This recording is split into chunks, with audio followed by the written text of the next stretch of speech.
Hey, Alberto here. How are you? Hey, I'm good. Nice to meet you. Nice to meet you. Glad we could hook up here and talk about the album and your life in music. Thank you for taking a minute out. Yeah, I tell you what, man, I'm so sorry about that mix-up. I don't know how I put it in the wrong week. It was the right time. I looked this morning and said, oh, I got to do this interview. I'm so happy about that. But screwed it up and put it in the wrong date. So No, I'm it's so all sorry. good. We're here. Yeah. Everything's good. So Yeah. we just had to do a little improv, so we're good. Yeah, that's good. So tell me about yourself. I I've been doing this Neon Jazz radio show since 2011. I just did Wow. my 821st last night. I've done a few thousand interviews with musicians all over the world. So this is what I do. I do jazz interviews, and then I also do interviews with all kinds of other people in different disciplines. So it's a passion. How would you like me to refer to you? Oh, Joe's fine. Joe? Yeah, Okay, good. All right. yeah. And for me, it's Alberto. No problem there. And for you, it's what? Alberto. Alberto. Good. Okay. Well, great to meet you, man. Where are you coming out of? Well, I'm in Michigan. Okay, cool. Well, I'm here in Kansas City, Missouri, so in the middle of the map. Oh, So, beautiful. well, it's great to meet you. And before we get into your album, which I've really enjoyed, I love the whole Cuban vibe. There's such a happiness all the time that comes from that music. You Oh, know, I love it. it's very evident that it's woven deeply into the cultural roots, and it's just Right. such a part of how everything flows. But before we get there, I want to know, how did you survive COVID? How did you get through the last 3 years? And how has it changed you now that we're coming out and you got a new album? Well, yeah, it was rough, but you know what? I spent a lot of time sitting in front of these things, just Yeah. practicing. And I also spent a lot of time writing and getting new ideas. Literally, right now, I have enough music for another 3 releases, Wow. believe it or not. And we're starting to play it now that we just finished this release. Also, I was busy with my other job. I'm actually a full-time working physician. I'm a Okay. medical. So that was really busy and it was kind of hair-raising at times, but Yeah. okay.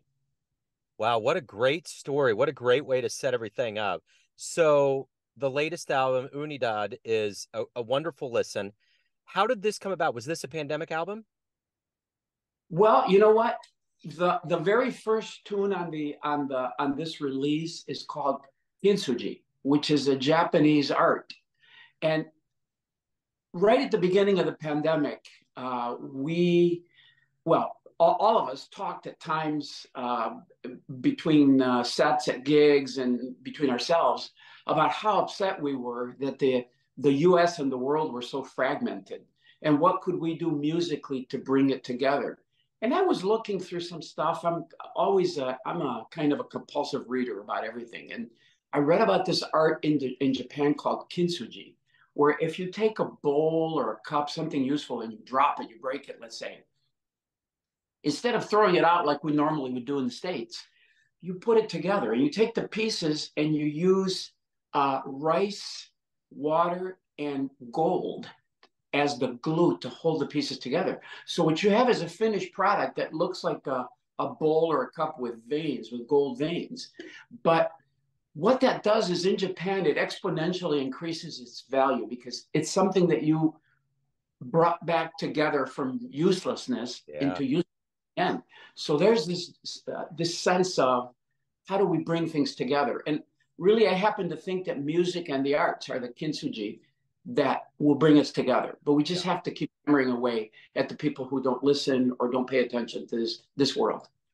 It's interesting you say that, because throughout the pandemic and even kind of as we've come out of it, I've talked so much about how music is the unifier. And the example is when Dizzy Gillespie went on a UN mission in 48 into Africa and they stopped a war, you know, Yes, they stopped absolutely. fighting.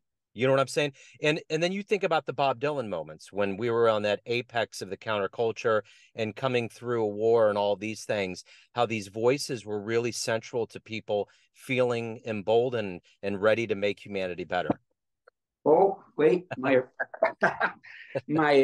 little doohickey that I put a contraption together with broke. It's okay. Here we Yeah. are. We're Yeah. It's ironic that I was talking about counterculture and revolution and everything just spun. It was timely. See, That was it. Stuff happened first, and I'm it no was strong. it was literally a revolution.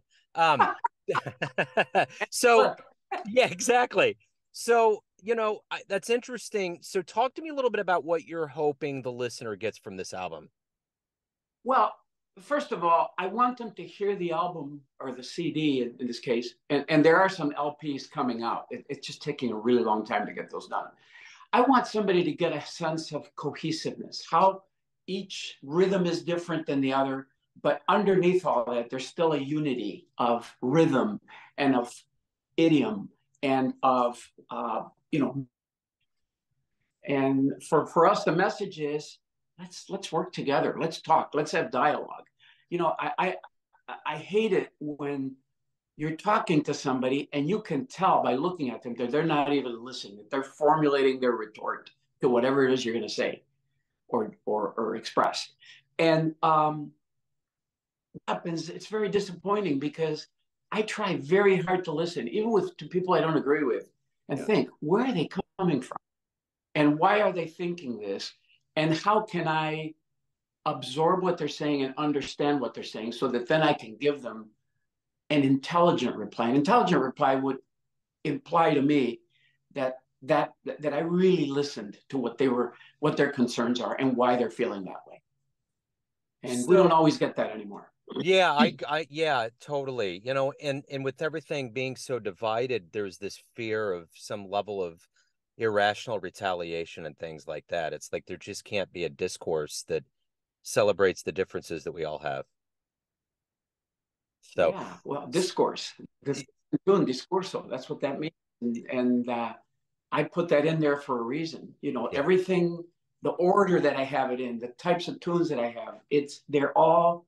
I mean, I took a lot of time thinking out how I wanted the thing to sound, but also as people read down the tunes, what they felt about those separate things. So that's a whole separate art. I talked to my engineer. He has a show called The Neon Beat. It's the American Songbook.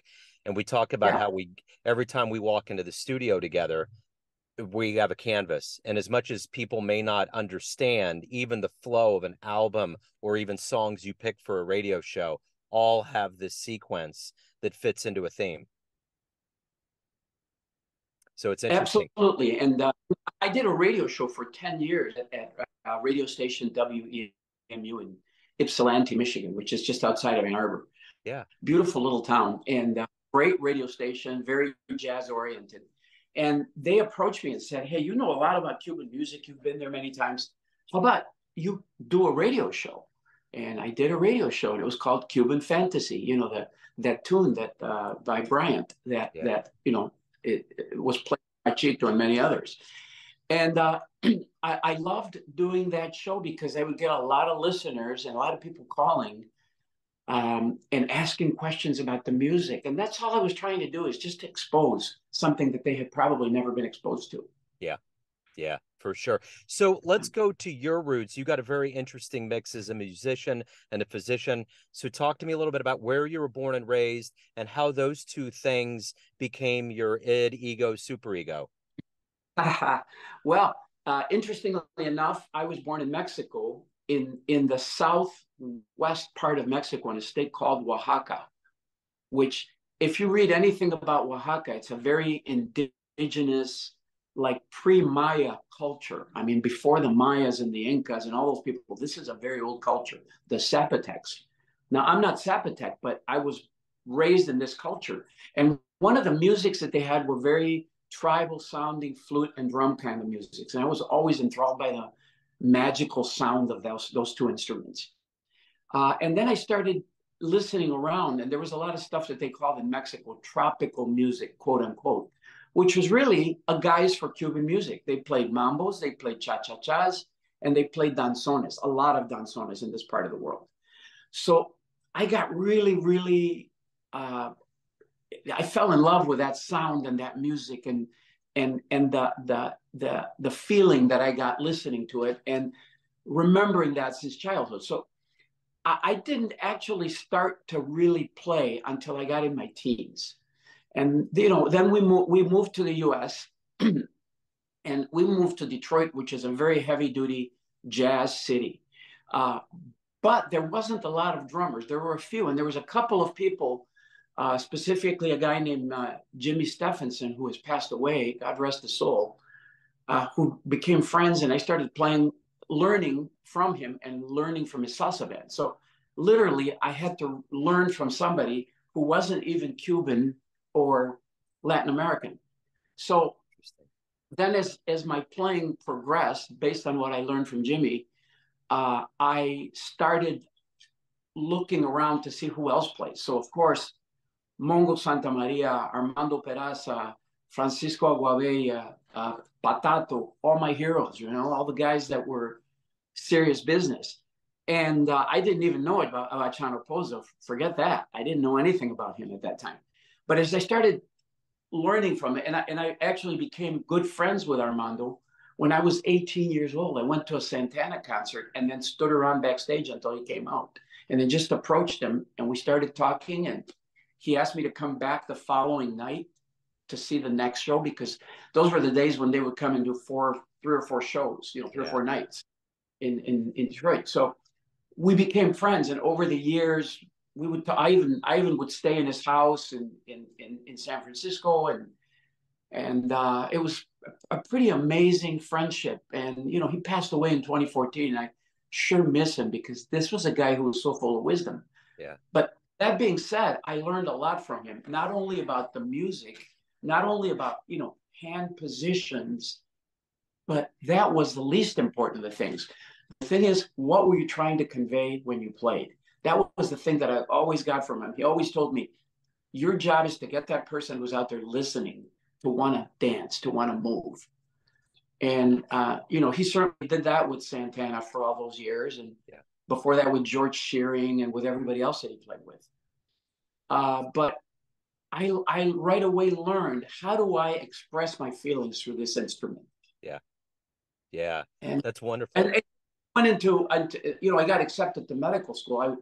I actually went to art school for a year and decided that that wasn't for me, you know, to make beautiful drawings or beautiful things and then have to sell them to make a living. I didn't want to sell anything that I made. You know, I wanted to keep it. Like, it's like me selling my music to somebody else and saying, now it's yours. Well, you can have a CD, but the music belongs to me, because I absolutely. That's an interesting way of putting it. Were you a fan of Candido? Oh yeah, I love Candido's playing. I love the simplicity of his playing and the drive that he had. I loved him, and he was just a wonderful human being. So my wife, we got married in 2019, but we started dating in 15. First date I ever took her on was down at the American Jazz Museum. Candido came in and he was going to play in the foyer. I didn't know if she liked jazz. It was so early on. I didn't know. I was like, I'm going to take a chance. We're going to go see this 98-year-old bongo player. And he comes in, they wheel him in a wheelchair. They put him right in front of the bongos, and his back straightens up and he just goes in like he's 16 years old. It was crazy. But needless to say, we got married, everything worked out. She loved it, but it was so cool to see him just light up. Like, all of those years of energy and fusion of feeling the music and the youth just came out, no matter how old his bones were. It just made sense. He was a beautiful human being, very calm and very, how can I say, generous with his time and his knowledge. So, even at that age, coming in, and it was a free show, you know, it was pretty stellar. It was great. Yeah, for sure. So, you know, I got a gig with Dizzy Gillespie about 2 weeks before. I heard for about a month before starting medical school, Dizzy Gillespie's coming to town and he needs a conga player. Do you want to play? I said, oh, heck yeah. So I show up at the, you know, Detroit's Orchestra Hall, which is a beautiful hall, with my congas, and Dizzy's like eyeballing me thinking, can this guy play? So we did the rehearsal. He didn't say much, but he was friendly. He was very nice, very funny. And then he would tell me what tempo to play, and I would play it. But I knew all the tunes. It's like I didn't have to read them down. I knew all the tunes, all the breaks. I knew that stuff because he's one of the people I listened to. So I was kind of a little intimidated by him. And it didn't help. Right as the show started, when they were opening the curtain, announcing him, I was sitting with my 3 congas like this, And he walked in next to me, and he was going to stand like right in front of me with his trumpet. And he leans down to me, and he reminded me that I was sitting in Chano Pozo's chair. Wow.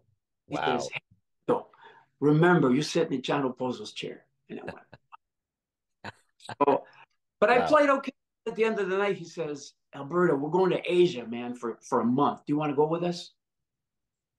And I said, Dizzy, I'm starting medical school in 2 weeks. I said, I can't go with you. Yeah. And then he pushed back a little bit. He says, man, don't you want to tell people you played with Dizzy Gillespie? And I said, Dizzy, we just played a show. I could tell them that now. And he says, we got a point.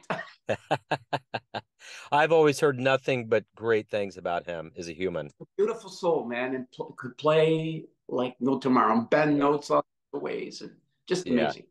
I would have just loved once to see the puffer, the whole like the whole thing happen in front of me. That would have been amazing.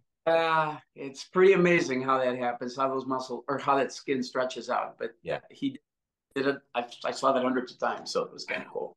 That's wild. So Yeah. what is it that you love the best about being a professional musician? You've obviously split time, but what is it that you've always loved about this?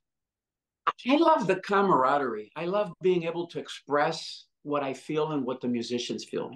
As you can see in this release, I've got two other guys in the band that have stepped up and written music. And as of right now, there's another few tunes coming up from the other musicians. So I think the next one is going to involve some of their music too. I mean, on a much greater scale than what I'm doing. Yeah. But I've a lot of original stuff of my own. But I just like the camaraderie. I like the hang with the guys. It's always fun. And the good thing is none of them are alcoholics or drug users or skirt chasers or anything like that. They're family men, solid citizens, good human beings, and they play their asses off. So that's Yeah. a wonderful. So what is it about? Obviously, you're dealing with music that's left brain or right brain, I'm sorry. You're dealing with medicine that's left brain. How do those two commingle and play off of each other and infuse and enhance and help each other? How does that work for you in your life? Well, for me, really, the skill set that I need to be a good physician or a good musician is essentially the same thing, which is pick the best players you can, or the best colleagues you can, or the Yeah. best staff you be on time, end on time.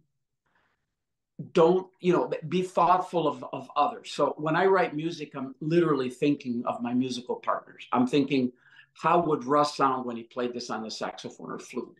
How would Rick sound if he plays this mambo or this montuno on the piano? How would he sound? What would he do? So I'm thinking about their voices in my head, and I incorporate that into the music. So there's a lot of beauty to that because I really not only care for them as musicians, but as human beings. And we have a great friendship. And the fact that we've been together 11 years now says a lot. Yeah.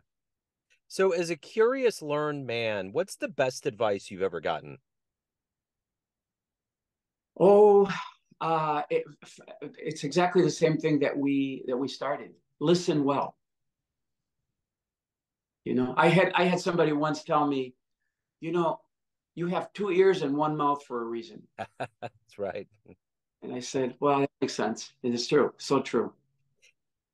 Of all of the anecdotes that I've heard about Miles Davis from those that have played with him, that have been close to him, they always say he was an impeccable listener. Yes. Yes. So there's a guy that I saw a few times and I never, never, never met him. I would have loved to have met him and pick his brain and sit down with him and talk. My one of my greatest friends, and he's actually on one of our albums. It was his last recording. The great trumpeter Marcus Belgrave Yeah. um, was at his bedside when he was ill, Wow. and he called me from the hospital in New York, and he says, with his gravelly voice, "Yeah, man, I'm with Miles right now, man." And I said, Marcus, tell him how much I value what he's done and what he's put into my heart. Yeah. And but yeah, I never got to meet him or anything. And I said, did he say anything? And he just said, yeah. Yeah. So, words, good listener. Words. That, I love that. that's it. So why do you love jazz? Say that again. Why do you love jazz? Uh, because of the expression, the way to express yourself. It's not like this. It's like this. You know, it's Mm-hmm. I guess the best way I can put it. It's a great question though, because nobody's ever asked me that. So let me ask you this. You've played with Dizzy. I'm sure you've seen a lot of magical shows in your time, but if we get off the phone, time machine pulls up in front of your house, the Jazz DeLorean, you got to punch in the digits. Where are you going? Where am I going? You mean what show Yeah. would have repeated? Yep. What I show? a show with a guy named Roy Brooks, who Okay. was one of the great drummers here, and and some of the Detroit Cats that we did at the Detroit Jazz Festival. It was a pretty amazing thing. Roy was a drummer, a jazz drummer, but he was so creative. He'd bring out a saw, he'd bring out an African talking drum, he'd Wow. bring out aves. He would do things that just blew my mind because, you know, in the middle of a tune, he would just start doing something. And he was an amazing, amazing drummer, and supporting him in playing what he was experiencing and what he was, how can I say, trying to convey was pretty amazing. So I would go back to that show because a lot of cats that were on that show have passed on, including Roy. And that was a show that I wish there were a video of it, but it's okay. I replayed it in my head many times, That's right. if my details aren't accurate, well, so be it. That's it. It's Yeah. like improv. It's true improv. You know, it's Yes. interesting. You keep bringing up Detroit. I remember being up there in the late 90s, and it always felt a little bit like Kansas City. Like Kansas City always has that scent and the ghosts of jazz in the air.